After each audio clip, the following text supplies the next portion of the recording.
ఇవాళ మీరు ఎవడెవడు సోషల్ మీడియాలో పెడుతున్నారో, ఏమేమి రెచ్చగొడుతున్నారో, ఏమేమి చేస్తున్నారో మొత్తం పైకి పంపించే ప్రయత్నం చేస్తా. నేను అనుకుంటున్నా సంస్కారం ఉందని, సభ్యత ఉందని ఇట్లాంటి వాటిని అరికడతానని చెప్పి భావిస్తున్నా. అరికట్టకపోతే నష్టపోయేది ఎవరో అర్థం చేసుకోండి. మీరు నష్టం మాకు కాదు, మాకేం తక్కువ ఉంది? అసలు మీరు ఎవరు? అసలు నీ శక్తి ఏంది, నీ యుక్తి ఏంది, నీ చరిత్ర ఏంది, మా చరిత్ర ఏందిరా?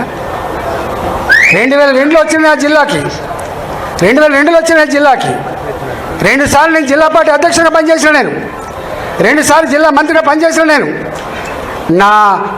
నా అడుగు పడని గ్రామాలు లేవు కరీంనగర్ జిల్లాలో. ఉమ్మడి కరీంనగర్ జిల్లాలో నా అడుగులు పడని గ్రామాలు లేవు. ఉమ్మడి కరీంనగర్ జిల్లాలో నేను కరీంనగర్లో ఉంటే పొద్దున ఉదయం పొయ్యి ముట్టిస్తే రాత్రి 12 గంటలకు కూడా ఆ పొయ్యి ఆరిపోయేది కాదు.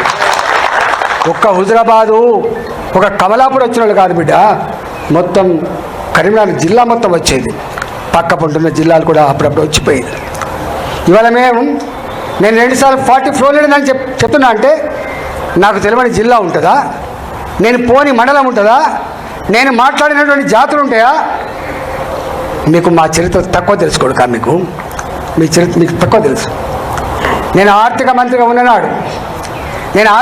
ఉన్నాడు 110 కులాలు 120 కులాలు ఉంటే అనేక కులాలకి పాపం ఇప్పటిదాకా వాళ్ళకు ఎమ్మెల్యేలు కాలేదు, ఎంపీలు కాలేదు, వాళ్ళు గుర్తించిన పాపన పోతలేరు, వాళ్ళకు కుల సర్టిఫికేట్ లేవని చెప్పి నన్ను ఎవరు కోరలే.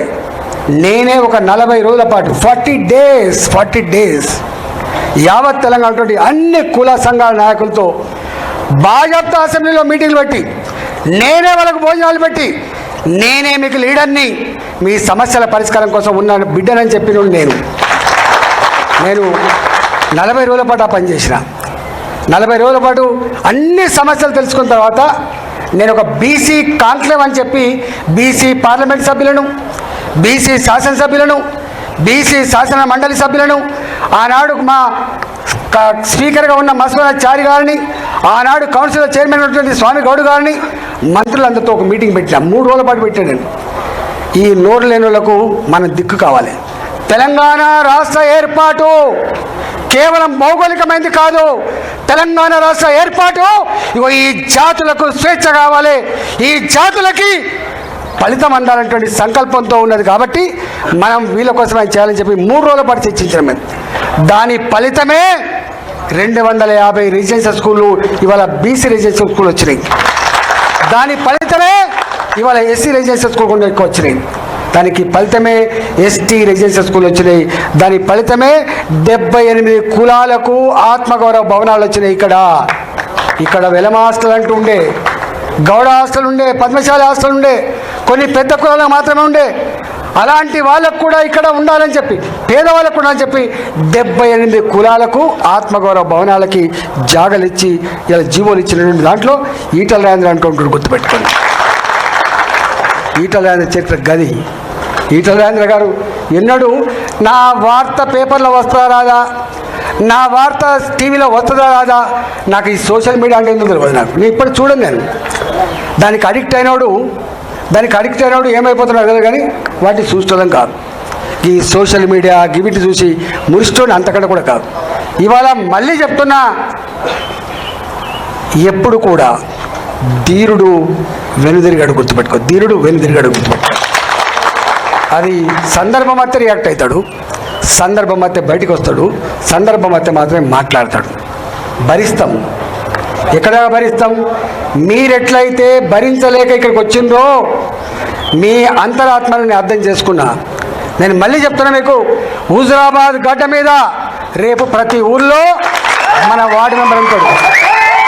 హుజరాబాద్ గడ్డ మీద నా సర్పంచ్ ఉంటాడు హుజరాబాద్లో.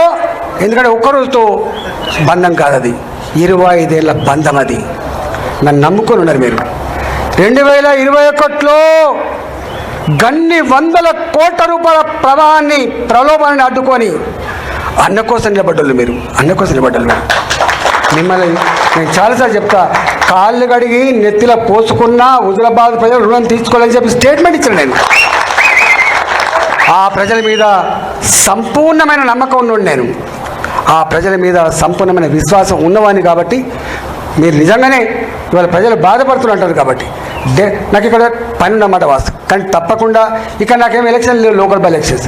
నాకున్న లోకల్ బాడీ ఎలక్షన్సే హుజరాబాద్ ఎన్నికలు గుర్తుపెట్టాను. ప్రతి గ్రామంలో వార్డు మెంబర్, ఒకప్పుడు తెలియదు వీళ్ళకి చరిత్ర తెలియదు కూడా కాదు మీకు. ఎన్నడూ ఒక ఎంపీపీ ఓడిపోలే, ఎన్నడూ ఒక మున్సిపల్ చైర్మన్ మేము గెలవకుండా లేము. 20 ఏళ్ళ చరిత్రలో కేవలం ఒక ఎమ్మెల్యే మాత్రమే కాదు, అన్నిట్లో